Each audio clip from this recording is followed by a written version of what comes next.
Hoy hemos venido a la bendita gran asamblea del día de expiación. Espero que todos los miembros de nuestra familia de Sion reciban la grandiosa gracia de expiación de Dios, reciban mucha bendición de la fiesta. También durante este culto de la tarde, continuando el de la mañana, sigamos pensando en la profunda gracia e infinito amor de Dios para expiar nuestros pecados. Pensemos también en cómo la fe de la iglesia primitiva creció tan rápidamente. Solo cuando los santos comprendieron plenamente el sacrificio de Cristo, que murió en la cruz, la obra del Evangelio de la iglesia primitiva creció con prosperidad. Hoy, tomémonos un tiempo para estudiar este asunto. El sermón de hoy se titula ¿Quién nos separará del amor de Cristo? Veamos juntos Romanos capítulo 8. El apóstol Pablo entendió el profundo amor y sacrificio demostrado por Cristo a través de la cruz. Veamos la escena en el versículo 33, donde explicó apasionadamente a los santos en Roma el hecho de que nada en toda la creación puede separarnos del amor de Cristo. Romanos capítulo 8, versículo 33. ¿Quién acusará a los escogidos de Dios?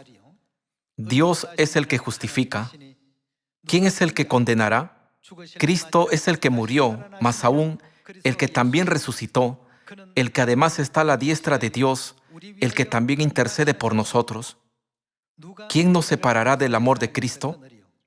Tribulación, o angustia, o persecución, o hambre, o desnudez, o peligro, o espada. Como está escrito, por causa de ti somos muertos todo el tiempo, somos contados como ovejas de matadero. Antes, en todas estas cosas somos más que vencedores por medio de aquel que nos amó. Por lo cual estoy seguro de que ni la muerte, ni la vida, ni ángeles, ni principados, ni potestades, ni lo presente, ni lo porvenir, ni lo alto, ni lo profundo, ni ninguna otra cosa creada, nos podrá separar del amor de Dios que es en Cristo Jesús, Señor nuestro.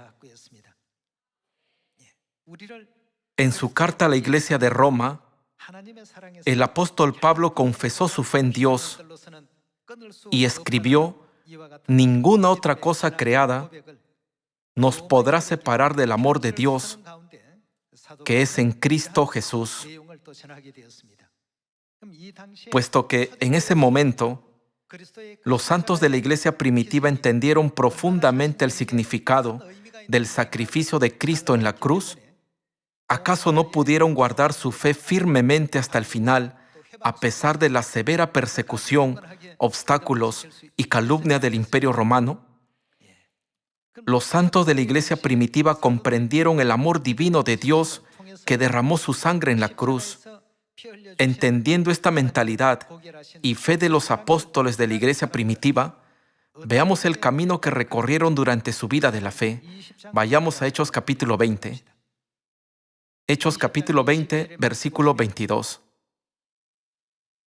Ahora, he aquí, ligado yo en espíritu voy a Jerusalén, sin saber lo que allá me ha de acontecer, salvo que el Espíritu Santo por todas las ciudades me da testimonio, diciendo que me esperan prisiones y tribulaciones. A pesar de las tribulaciones y el peligro de ser encarcelado, Pablo no sucumbió a la situación, sino que la superó para poder predicar el Evangelio. Versículo 24.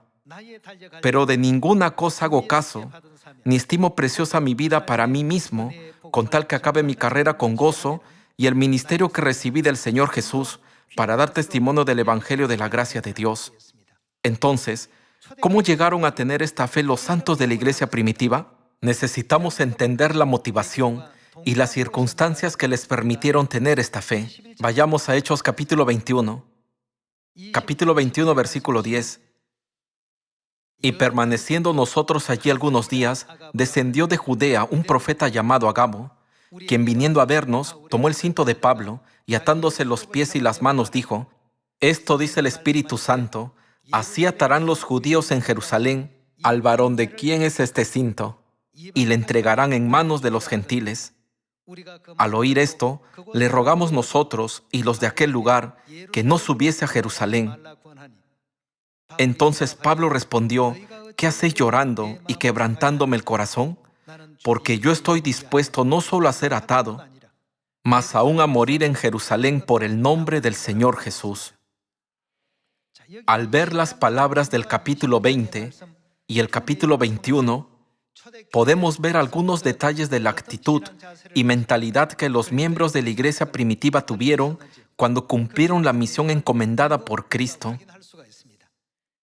¿Cuál fue el fundamento de la mentalidad y fe ferviente que tuvieron los santos de la iglesia primitiva? ¿No debería haber una explicación de cómo llegaron a tener esa fe? Si hubieran predicado simplemente porque otros lo hacían, no habrían soportado tanto tiempo. Sin embargo, los santos de la iglesia primitiva entendieron y comprendieron plenamente el sacrificio de Dios. Para expiar nuestros pecados, Dios vino a esta tierra, abandonando su glorioso trono del cielo, siendo humillado en la cruz. Aunque su poder es suficientemente grande para cambiar la situación, gustosamente eligió ese camino y sufrió para salvarnos. Después de comprender la gran gracia de Dios, entendiendo por qué llevó esa vida, los santos de la iglesia primitiva participaron fervientemente en la misión de Cristo para salvar al mundo. No había nada que pudiera detener el fervor de su fe. Fueron ridiculizados, encarcelados, encadenados, apedreados e incluso asesinados a filo de espada. A veces, poniéndoles pieles de ovejas o de cabras, los hicieron comida para los leones en el Coliseo de Roma. Los colgaban en estacas, les vertían aceite y luego les prendían fuego desde los pies como velas humanas. Fueron atormentados de muchas maneras, pero nada pudo detener la fe de los santos de la iglesia primitiva. La razón detrás de todas estas cosas es que entendieron y comprendieron plenamente la gran gracia de expiación de Cristo. Pudieron tener esa fe por su profundo entendimiento. Sin embargo, una fe artificial no puede durar mucho. Por lo tanto, primero debemos entender y comprender el amor de Dios. Veamos Hebreos capítulo 12, versículo 1. Por tanto, nosotros también, teniendo en derredor nuestro tan grande nube de testigos, despojémonos de todo peso y del pecado que nos asedia, y corramos con paciencia la carrera que tenemos por delante, puestos los ojos en Jesús, el autor y consumador de la fe. Debemos tener ojos para percibir correctamente a Cristo, que vino a esta tierra para salvarnos. Si llegamos a entender la sacrificada vida de Cristo, también podremos tener la misma fe que tuvieron los santos de la iglesia primitiva. Podremos seguir predicando el Evangelio en esta época a pesar de situaciones desfavorables, persecuciones o pruebas. Continuemos con el versículo 2. Puestos los ojos en Jesús, el autor y consumador de la fe, el cual por el gozo puesto delante de él sufrió la cruz. ¿Qué hizo con respecto a la cruz? Aceptó y sufrió la cruz, porque esa era la única forma en que podía salvar y redimir a sus amados hijos, concediéndoles el perdón de pecados, el cual por el gozo puesto delante de él sufrió la cruz, menospreciando el oprobio, y se sentó a la diestra del trono de Dios. Considerad a aquel que sufrió tal contradicción de pecadores contra sí mismo, para que vuestro ánimo no se canse hasta desmayar. Porque aún no habéis resistido hasta la sangre, combatiendo contra el pecado, y habéis ya olvidado la exhortación que como a hijos se os dirige, diciendo: Hijo mío, no menosprecies la disciplina del Señor, ni desmayes cuando eres reprendido por Él. Si la humanidad entendiera completamente todo lo que está escrito sobre el sacrificio de Cristo en estos versículos, considerarían cualquier sufrimiento, persecución o problemas en su vida de la fe como algo insignificante. Para expiar nuestros pecados, el Padre y la Madre Celestiales soportaron la pasión de la cruz hasta el final. Para perdonar nuestros innumerables pecados del cielo, sufrieron por nosotros como la realidad de todos los animales que fueron sacrificados durante 1500 años en los tiempos del Antiguo Testamento. A través de este día de expiación, si también entendemos este profundo amor y sacrificio de nuestro Padre y nuestra Madre, ¿no deberíamos poder hacer las mismas obras que hicieron los santos de la iglesia primitiva? ¿Por qué no podríamos tener la misma fe de los primeros santos? Si crean su fe solo en sus mentes, imaginando situaciones hipotéticas basadas en las letras, esta colapsará por completo cuando se encuentren con una situación real.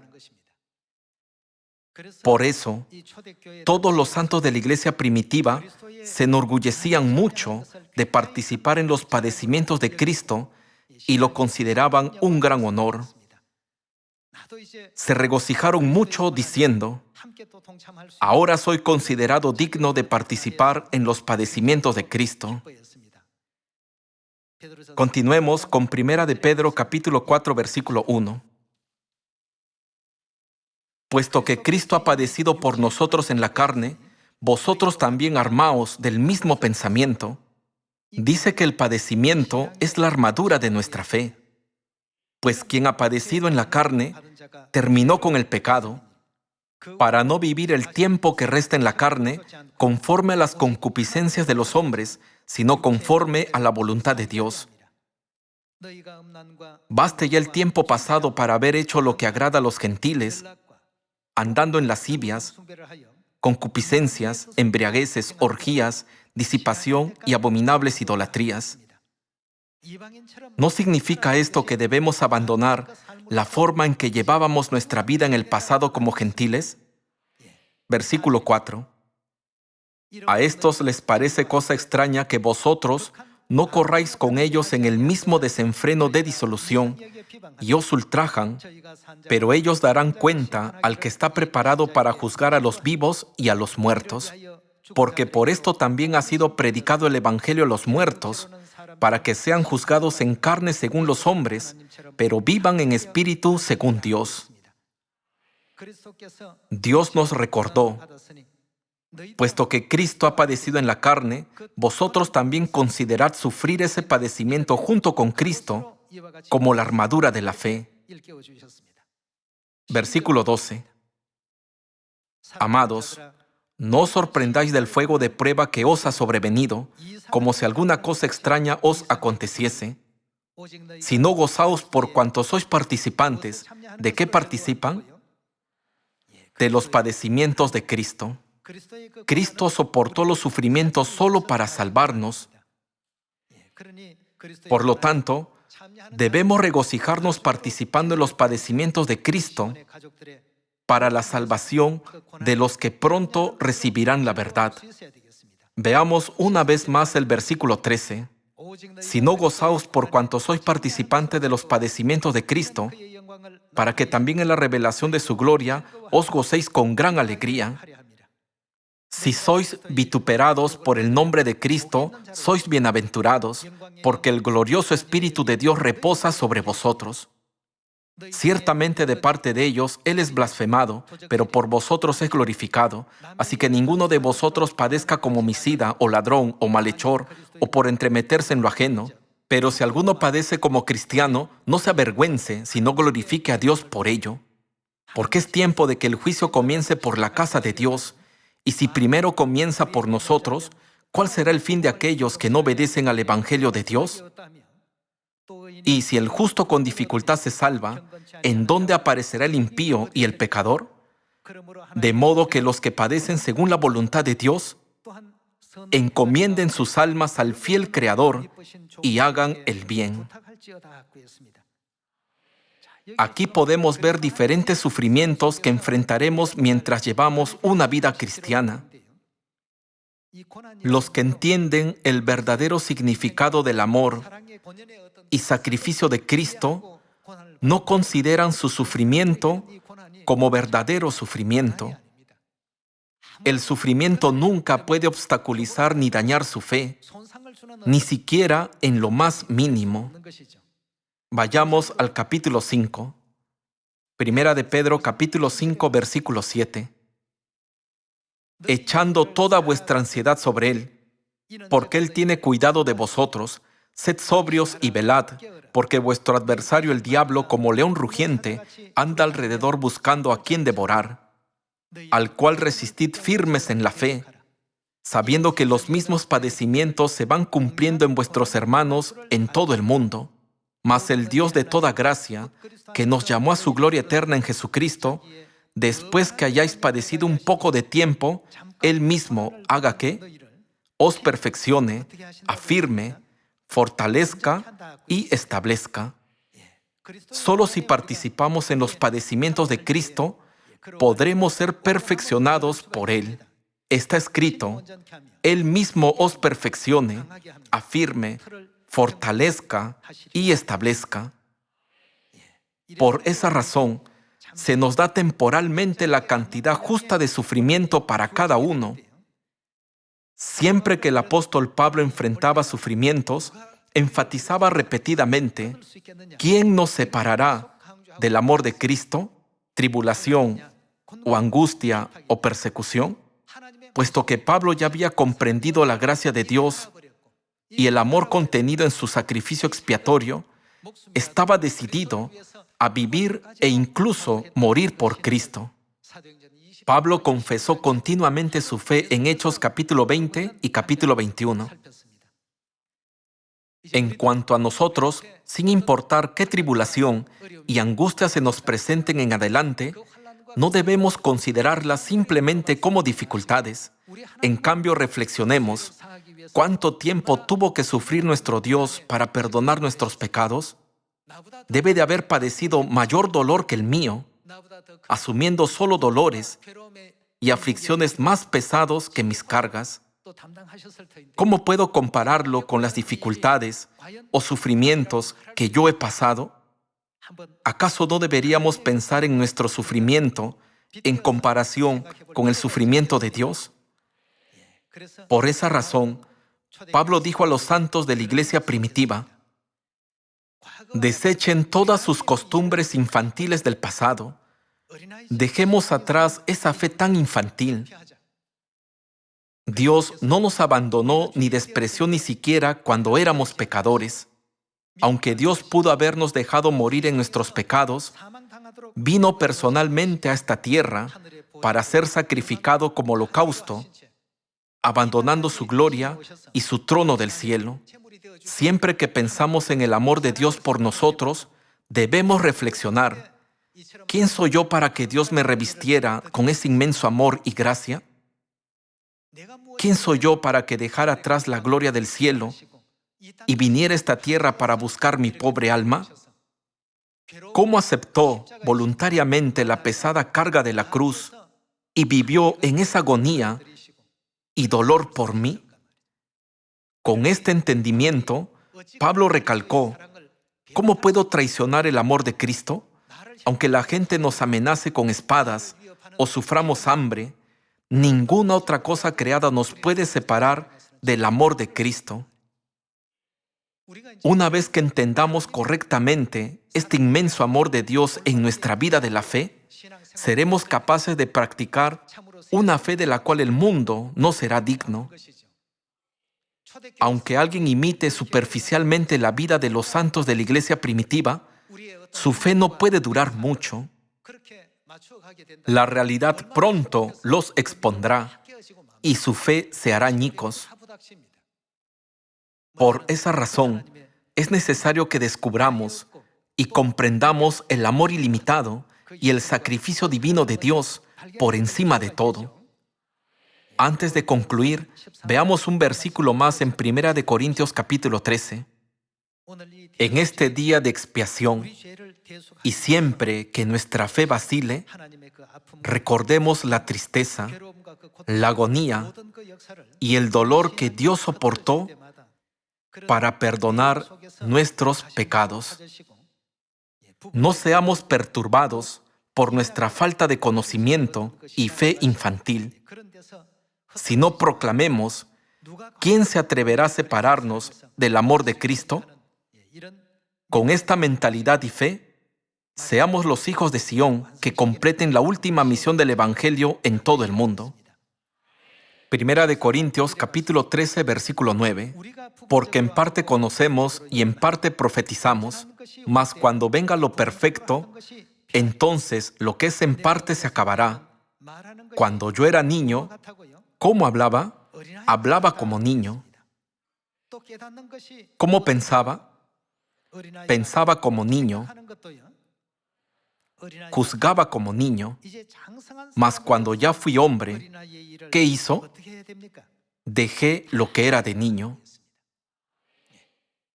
En el pasado, aunque llevábamos una vida de la fe, no sabíamos por qué necesitábamos creer en Dios, ni por qué debíamos soportar los sufrimientos.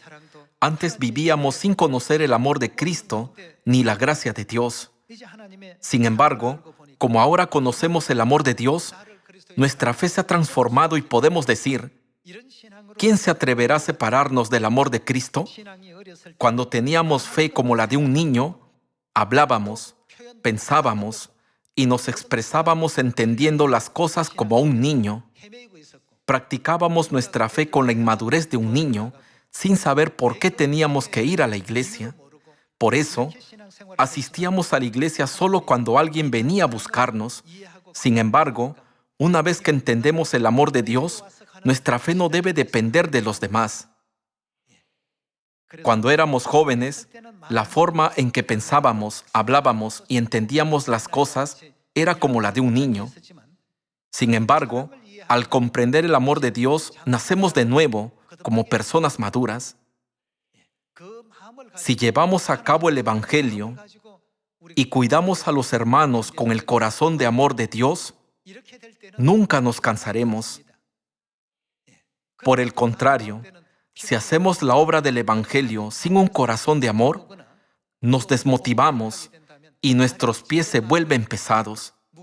En este caso, solo estaríamos imitando la vida de la fe de los demás y todo se sentiría pesado.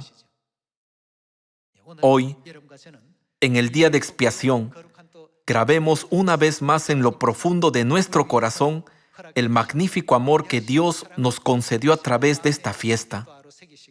El Padre y la Madre se sacrificaron como ofrenda por el pecado, dejaron atrás sus gloriosos tronos en el cielo por nosotros y nos concedieron a los hijos celestiales esa gracia tan profunda, aunque cometimos pecados muy graves. Entonces, ¿cómo podemos retribuir al Padre y a la Madre que se han sacrificado tanto? Dado que Dios desea que todos se arrepientan, espero sinceramente que nosotros, como pecadores que ya se han arrepentido, podamos dedicar nuestro corazón y nuestra mente a la obra de guiar a toda la humanidad al arrepentimiento. Con esto concluyo el sermón del día de expiación. Muchas gracias.